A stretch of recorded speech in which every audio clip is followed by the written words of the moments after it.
Franz Kafka, A Life of Quiet Resistance. Franz Kafka is often described as a writer of fear, of anxiety, of alienation. But that description is incomplete. Kafka did not write about monsters because he imagined them. He wrote about them because he recognized them. He lived in a world of offices, forms, rules, and expectations that slowly erased the individual. And he saw it clearly. Kafka was born in 1883 in Prague, then part of the Austro-Hungarian Empire. He was a German-speaking Jew in a Czech-speaking city within an empire that itself felt unstable. From the very beginning, Kafka lived between worlds. At home, he struggled under the authority of a dominant father whose presence shaped him deeply. At work, he held a stable job at an insurance institution, a position he neither loved nor escaped. At night, he wrote, not to become famous, not to entertain, but to make sense of a reality that felt increasingly abstract, impersonal, and overwhelming. Kafka published very little during his lifetime. He doubted his own work. He feared misunderstanding. He often considered his writing a failure. And yet, nearly everything we associate with modern bureaucracy, institutional power, and the feeling of being trapped inside systems we cannot see. Kafka described it before it had a name. He did not predict the future. He observed the present with brutal honesty. And that is why his writing still feels unsettling today. Because Kafka was not writing about his world, he was writing about ours. Franz Kafka grew up in Prague at a time when identity was never simple. He was born into a German-speaking Jewish family inside the Austro-Hungarian Empire. That alone placed him between worlds. At home, German was spoken. Outside, Czech was the dominant language. Culturally, he belonged fully to neither side. This tension did not announce itself dramatically. It existed quietly, in daily life. Kafka did not describe his childhood as chaotic. He described it as structured and emotionally demanding. At the center of this structure stood his father, Hermann Kafka. Hermann was a successful businessman, physically imposing, confident, direct. Kafka describes him, in his own words, as a figure of authority whose presence filled the room. In 1919, Kafka wrote a long letter to his father. It is known today as Letter to His Father. The letter was never sent. It was not intended as a public document. It was not written for effect. It is careful, precise, self-critical. In it, Kafka does not accuse. He explains. He describes a relationship shaped by imbalance, between strength and sensitivity, certainty and doubt. Kafka does not claim cruelty. He describes distance. He describes a child who learned early to measure himself harshly. This self-measurement becomes a constant theme in Kafka's diaries and correspondence. He repeatedly questions his adequacy, his discipline, his right to speak. Importantly, he does not frame this as damage. He frames it as formation. The pressure to justify himself did not silence Kafka. It sharpened him.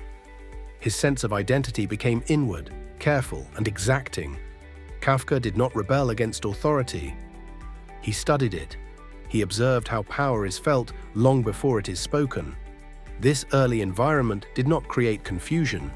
It created clarity about limits, about expectation, and about the quiet weight of judgment. These themes would later appear in his writing, not as autobiography, but as structure. Kafka did not write about his father. He wrote about systems that feel larger than the individual, and he understood them early. Kafka's adult life was not disordered. It was methodical. After studying law at Charles University in Prague, he entered public service. In 1908, he began working at the Workers' Accident Insurance Institute for the Kingdom of Bohemia. This was not a symbolic role, it was technical. Kafka dealt with industrial accidents, risk assessments, and legal responsibility. His work required precision, clear language, exact definitions. Colleagues described him as reliable, highly competent, exceptionally thorough. He was promoted. Kafka did not resent this work. In fact, he took it seriously. He believed that institutions mattered, that systems, when designed well, could reduce suffering. This belief is documented in his reports, some of which are still preserved today. Kafka wrote clearly, efficiently, without ornament. During the day, he served the system. At night, he wrote. This was not a metaphor, it was a routine. Kafka often wrote late at night or in the early hours of the morning after returning from work. He describes this rhythm repeatedly in his diaries and letters. Writing was not relaxation, it was effort. He prepared carefully, he revised obsessively. Kafka did not write continuously, he wrote in bursts of intense focus. The Metamorphosis was written in 1912 over a short period of concentrated work. It was published in 1915. The text is short, controlled, exact. There is no excess. This was intentional. Kafka believed that clarity required discipline. Many of his longer works remain unfinished, not because of lack of ideas, but because his standards were exacting. He did not publish lightly. He did not explain himself. Kafka did not see a contradiction between bureaucracy and literature. He understood both as systems governed by rules.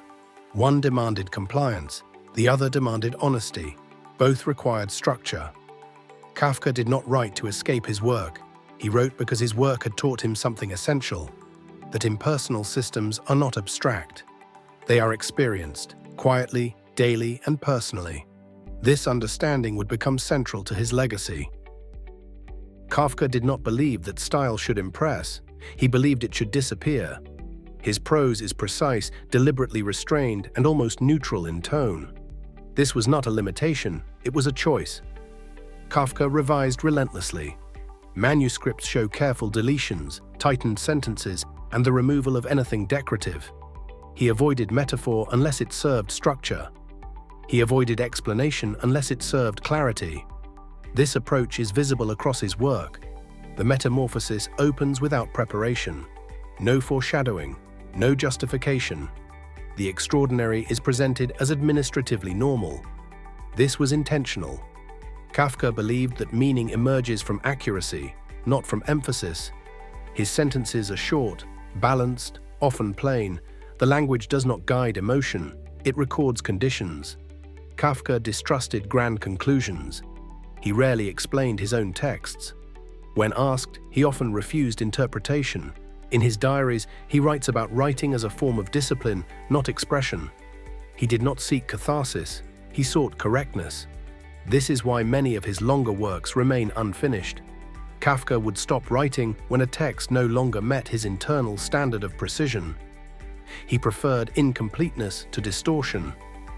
This restraint is also visible in what he chose not to publish. Much of Kafka's work was private. He shared selectively.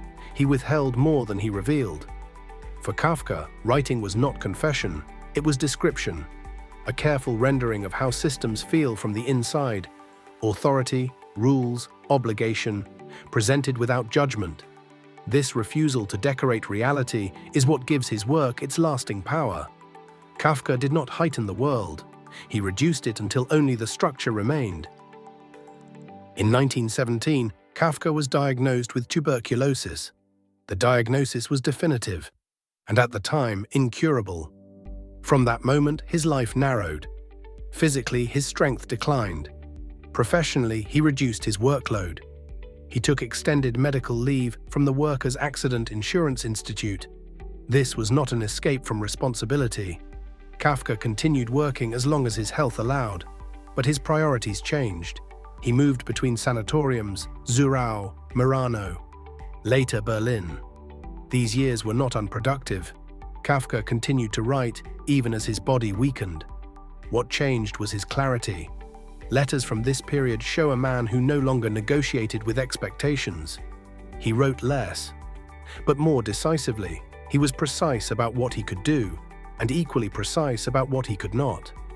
In 1924, as his condition worsened, Kafka made a final request.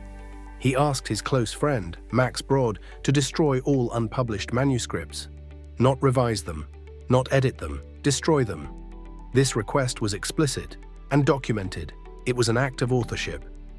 Kafka believed that unfinished work should not survive him. That integrity required limits. Max Brod did not comply. He later stated that he had never intended to. After Kafka's death in June 1924, Brod published the manuscripts, The Trial, The Castle, America. These works shaped modern literature. But the choice was not Kafka's. What matters is not the result, but the intention. Kafka did not ask for recognition. He asked for accuracy. He chose control over legacy. Whether that choice was honored is a separate question. What remains certain is that Kafka acted in alignment with his principles, even at the end. Kafka did not live to see his influence. His major works were published after his death. They spread slowly at first, then widely. By the mid-20th century, Kafka's writing had reshaped how modern literature understood power, guilt, and alienation. His name entered language. Kafkaesque became a term used across law, politics, psychology, and everyday life. It describes situations that feel impersonal, illogical, and quietly oppressive. Not dramatic, just unavoidable. Kafka never used the word himself. Others needed it to describe the world he had already seen. Today, Kafka is read more than ever. In universities, in courts of law, in discussions about bureaucracy, identity, and modern life. Not because he offers comfort, but because he offers clarity. Kafka did not promise meaning through optimism. He did not offer solutions. What he offered was honesty. He described reality without ornament. And in doing so, he allowed readers to recognize their own experience without illusion. That is his quiet legacy. Meaning does not require optimism, it requires honesty. And that is why Kafka still matters.